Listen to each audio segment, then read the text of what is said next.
তো আমাদের কাছে একটি স্যামসাংয়ের ওয়াশিং মেশিনের বোর্ড রিপেয়ারের জন্য এসছে। বোর্ডটিতে প্রবলেম আছে, মানে চালুই আছে, কিন্তু অন করলে অন হচ্ছে, সব হচ্ছে, ফাংশানও যখন দিচ্ছে ফাংশান সব ওয়ার্কিং আছে।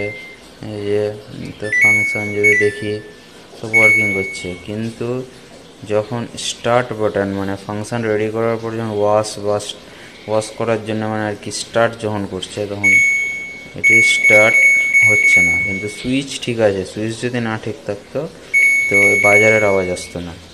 সুইচ ওকে আছে, তাতেও ওয়ার্কিং করছে না। তো আমাদের ডাউট, চেক করেও দেখেছি, ডাউট বলেও নয়, যে আইসিটি মেন আইসিটি খারাপ আছে। তো এই আইসিটির সঙ্গেই এই মেন যে সুইচটি আছে, তো এটির সম্পর্ক আছে।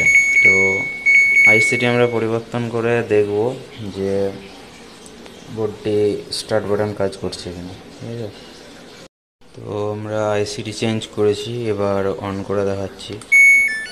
অন করলাম এবং স্টার্ট বাটন দিচ্ছি, তো হচ্ছেন স্টার্ট হচ্ছে প্রপারলি। আবার অন করে দেখাচ্ছে, তো হচ্ছেন স্টার্ট বাটন কাজ করছে। এই এররটি হচ্ছে ডোর যতক্ষণ না লাগা থাকবে ততক্ষণ এররটি দেবে, ঠিক আছে। বোর্ডটি পারফেক্টলি রিপেয়ার হয়ে গেছে।